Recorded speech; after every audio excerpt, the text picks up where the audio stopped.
Alright, so my name is Nicole Macias. I'm going to talk about home use of an artificial beta cell in type 1 diabetes.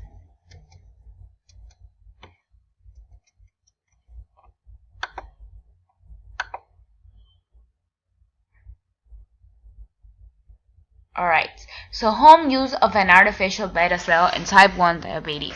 The artificial beta cell or closed-loop insulin delivery system expands on the concept of sensor responsibility insulin delivery. The closed-loop system differs from conventional pump therapy, and there's also spin approaches in that it uses a control algorithm that automatically or continually increases and decreases the subcutaneous delivery of insulin on the basis of real-time sensor glucose levels. Some investigations have shown improved glucose control and reduced risk of hypoglycemia. So, application in medicine. The artificial beta cells use a control algorithm to independently monitor and increase or decrease insulin delivery based on real-time sensoring of glucose levels. In contrast, insulin pumps that link insulin delivery to sensors that continuously monitor glucose levels can only temporarily suspend insulin delivery based on preset glucose thresholds. These systems can decrease the risk of hypoglycemia but cannot respond to hyperglycemia. More consistent glucose values were observed with the closed-loop system than with the controlled therapy, despite high day-to-day variability in insulin requirements. So here's a video that'll show you.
Alright, so the pros and cons. The pros, the advantage of a closed loop system is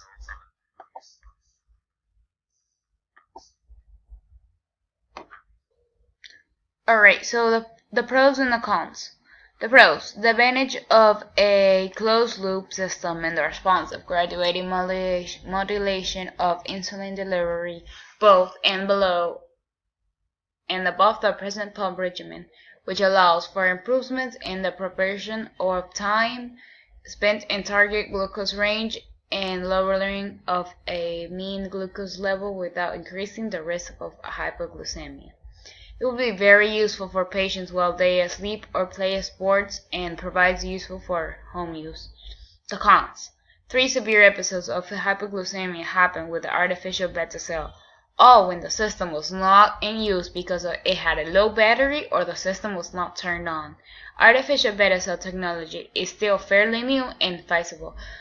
Safety and efficacy of its prolonged use in home setting have not been well established. So here's another video.